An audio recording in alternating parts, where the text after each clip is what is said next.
영광 돌립니다. 하나님의 말씀 역대하 7장 16절입니다. 역대하 7장 16절 말씀 보도록 하겠습니다. 역대하 7장 16절 말씀입니다.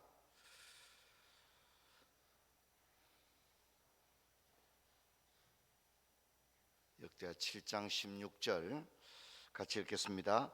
이는 내가 이미 이 성전을 택하고 거룩하게 하여 내 이름을 여기에 영원히 있게 하였습니다. 내 눈과 내 마음이 항상 여기에 있으리라. 한 번 더 읽습니다.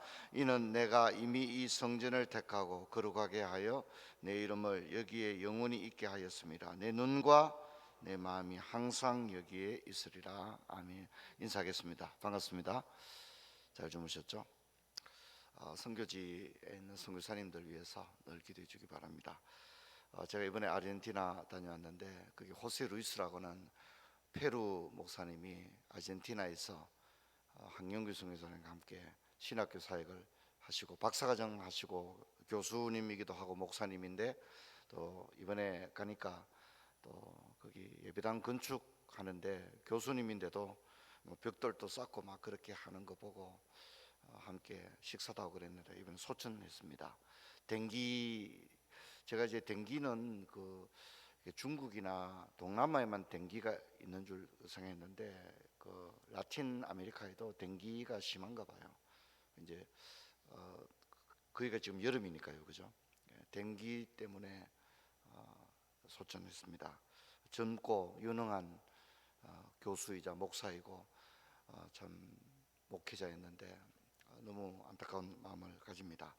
선교지에는 우리가 지난 주일에 민노아 선교사도 봤지만 선교사들은 그 땅에 태어난 사람들이 아니지 않습니까, 그죠? 그러면 아무래도 이제 전염병, 풍토병, 모기 이런 데 다 취약합니다. 가장 취약한 거죠. 그래서 소천하고 이런 경우를 보게 되는데, 여러분 선교사님들 건강을 위해서 늘 기도해 주시기를 부탁을 드립니다. 역대상, 역대하. 근데 어제 참 중요한 말씀 많이 들었습니다. 그렇죠, 그죠? 역대, 사무엘 상하, 열왕기 상하, 역대 상하. 어떤 구별 차이가 있느냐? 왜 그 똑같은 역사책이 세 개나 있어야 할까 하는 그런 부분에 대한 얘기를 했는데, 여러분 그런 걸 좀 잘 기억하면 좋겠다 그렇게 생각됩니다. 오늘 역대하 부분을 좀 살펴볼 텐데, 역대상과 역대하 어떻게 또 구분이 되느냐를 보면, 역대상, 제가 이 역대기는 다윗 왕조를 중요시킨다고 그랬죠. 기억나시죠, 그죠? 다윗 왕조를. 그래서 얘가 다 다윗입니다. 다윗. 솔로몬도 결국 다윗이잖아요, 그렇죠? 다윗의 아들의 이야기니까. 역대상은 다 다윗 이야기로만 구성이 되어 있습니다. 다윗 이야기로 구성이 되어 있고, 역대상과 역대하가 구분되는 것은 다윗이 죽은 겁니다. 그만큼 역대기의 가장 중요한 인물은 다윗이고 다윗 왕조입니다. 역대상과 하는 다윗의 죽음을 분기점으로 상과 하가 구분이 된다. 역대상은 다윗의 일대기, 역대하는 다윗이 죽고 난 다음에 솔로몬부터 이제 남북 이스라엘이 멸망할 때까지 이야기가 나오고, 마지막에 역대하 36장이 마지막이잖아요. 거기는 고레스 왕이 나옵니다. 고레스 왕. 그래서 다시 이스라엘이 포로 생활을 끝내고 돌아가는 것에 대한 이야기가 나오고, 그 다음에 뭡니까? 에스라, 느헤미야, 에스더, 이런 식으로 연결, 이해하시겠죠? 그런 식으로 역사서가 연결된다 하면 구약의 역사서는 사실 그렇게 어려울 문제는 아니다 그렇게 생각됩니다. 역대상의 주요한 내용은 이스라엘의 족보가 나오고요, 그 다음에 다윗의 족보, 다윗의 역사, 다윗의 성전 이야기가 나옵니다. 그 다윗이 죽고요, 그 다음에 이제 역대하는 솔로몬이 성전 건축하는 이야기, 다윗 왕가의 왕들, 그 마지막은 고레스의 조수로 이렇게 끝이 나게 되어집니다. 제가 역대상하는 어떻다고 그랬죠? 굉장히 낙관적인 미래를 바라보고 있다고 그랬죠, 그죠? 사무엘 상하, 열왕기 상하는 누가 뭘 잘못했고 이런 얘기 굉장히 많이 나옵니다. 어느 왕이 뭘 잘못했고 그래서 여호와께서 진노하셨고 이런 얘기가 굉장히 많아요.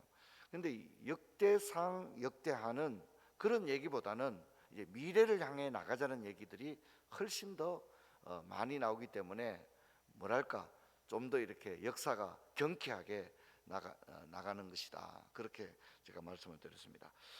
역대하에서 우리가 주목할 사건 중에 하나는 솔로몬의 성전 건축과 또 헌당입니다. 우리 교회도 아직 헌당을 못했죠. 입당은 2008년 12월 20일에 입당 예배를 드렸지만 아직 우리 교회는 헌당을 하지 못했습니다. 이번에도 우리 교회가 한 30명 가까운 임직자들, 임직 후보 이제 프로필 준비하고 있는데 목사님들끼리 우스갯소리로 그런 얘기를 합니다.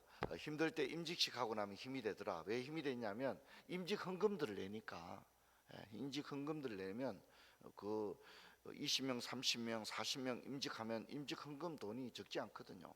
그럴 때마다 교회의 힘든 재정적인 부분, 선교적인 부분을 한 모퉁이씩을 감당하는 그런 면이 있기 때문에 목사님들이 이제 그런 얘기를 합니다. 저도 이제 이 본문을 읽으면서 제가 은퇴하기 전에 어떻게 하든지 이 예배당을 헌당을 꼭 해야 될 텐데 하는 그런 마음 가지고 있습니다. 감사하게도 아직 헌당은 못했지만 리모델링도 했고 또 도서관도 짓고 이래서 우리 후손들에게 물려주는 데는 뭐 우리가 적지 않은 노력은 했다 이렇게 생각되고, 제가 이제 우리 장로님들하고도 한 번씩 그런 얘기합니다. 우리가 열심히 해서 하나님께 헌당을 해드리자, 헌당을 올려드리자, 그런 얘기를 합니다. 오늘 솔로몬의 이제 봉헌 기도입니다. 봉헌 기도인데 한번 볼까요? 솔로몬의 봉헌 기도는 솔로몬이 그 손을 펴니라 하고 이렇게 기도하는데, 솔로몬의 기도를 제가 정리를 해보면 천지의 주와 같은 신이 없습니다. 내 아버지 다윗에게 허락하신 것을 마침내 이루었습니다. 주의 백성들이 이곳을 향하여 기도할 때 사하여 주옵소서. 근데 이 중요한 건 뭐냐면 솔로몬이 이런 기도를 했습니다. 이방인이 기도해도 들어주세요. 이런 기도를 했다는 게 굉장히 중요합니다. 이게 역대기가 가지는 관점입니다. 역대기는 뭐 북이스라엘, 남유다, 무슨 유다 지파, 에브라임 지파, 뭐 유대인, 이방인 이런 거 별로 얘기 안 하려고 그럽니다. 왜냐하면 이제 그런 건 과거지사고, 이제 포로 생활 70년 하고 드디어 돌아왔는데 이제 남북은 없거든요. 그러니까 이제 더 이상 무슨 지파, 뭐 유대인, 이방인 이런 얘기 하지 말고 역대기의 관점은 뭡니까? 여호와를 경외하자, 전심으로 예배하자.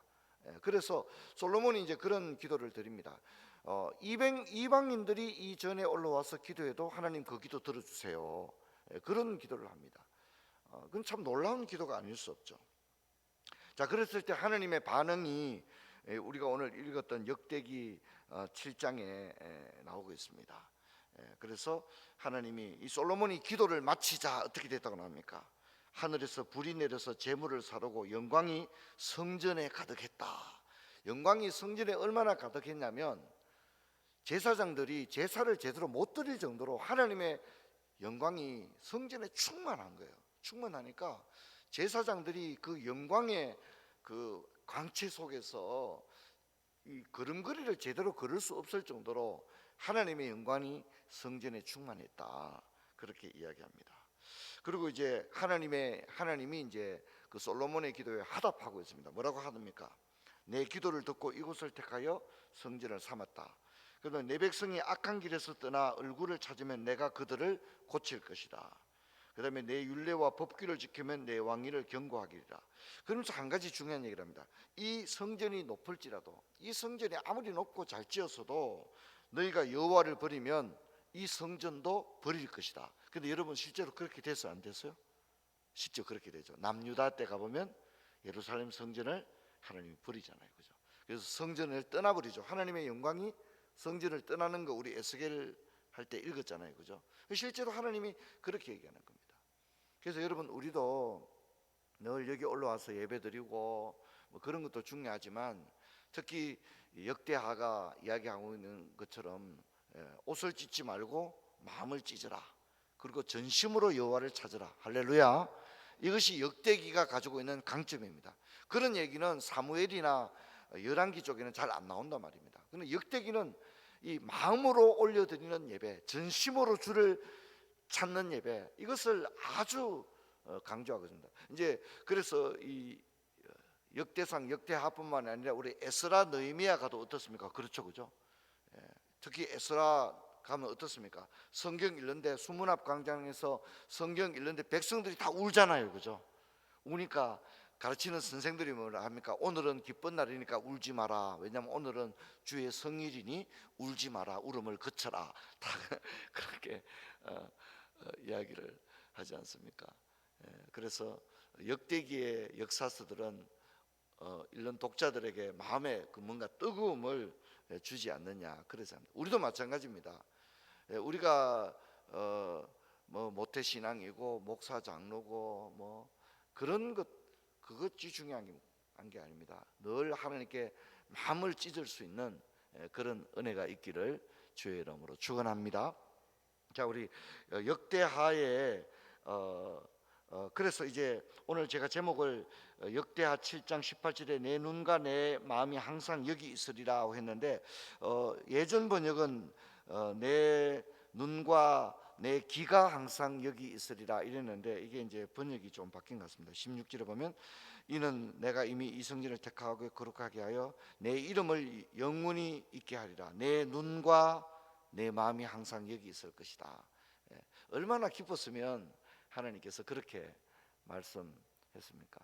여러분 우리도 이제 교회 오면 마음이 편안해지잖아요. 그렇죠, 그죠? 힘들고 어려울 때 교회 오면 마음이 편안해집니다. 저도 이제 한 번씩 퇴근할 때 퇴근하기 전에 일본에 본당에 들어와서 제가 늘 앉아 기도하는 자리에 앉아서 잠시 기도하고 집에 가고 그럴 때가 많습니다.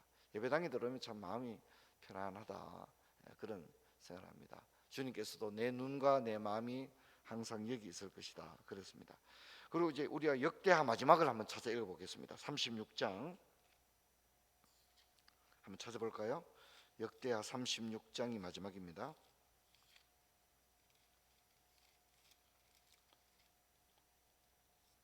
역대하 36장 22절부터 23절을 보면 바사의 고레스 왕 원년에 여호와께서 예레미야의 입으로 하신 말씀을 이루시려고 그렇게 이야기합니다. 하나님께서 예레미야 우리 나중에 이제 선지서 하겠습니다만 예레미야가 예언을 하잖아요. 70년이 지나면 포로에서 예루살렘으로 돌아갈 거다 그렇게 얘기했는데 이 선지자의 말은 땅에 떨어지지 않고 반드시 역사를 일으키는 겁니다. 그래서 다 때가 있습니다. 여러분 우리 인생에도 때가 있고 교회에도 때가 있고 여러분 우리 자녀들의 앞날에도 다 때가 있습니다. 예레미야 입으로 하신 말씀을 이루려고 여호와께서 바사의 고레스 왕의 마음을 감동시키매 그가 온 나라에 공포도 하고 조수도 내리 이르되 바사 왕 고레스가 이같이 말하노니 하늘의 신 여호와께서 세상 만국을 내게 주셨고 나에게 명령하여 유다 예루살렘의 성전을 건축하라 하시나니 너희 중에 그의 백성된 자는 다 올라갈지어다. 너희 하나님 여호와께서 함께 하시기를 원하노라. 그렇게 해서 에스라 느헤미야로 연결이 되어집니다. 사랑하는 성도 여러분, 하나님은 때가 되면 이루실 줄로 믿습니다.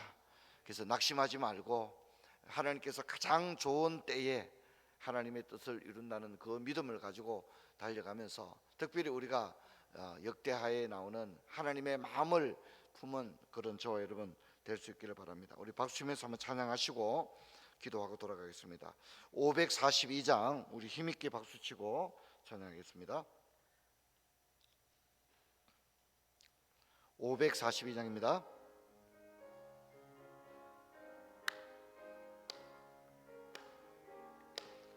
구주 예수 의지함이 심히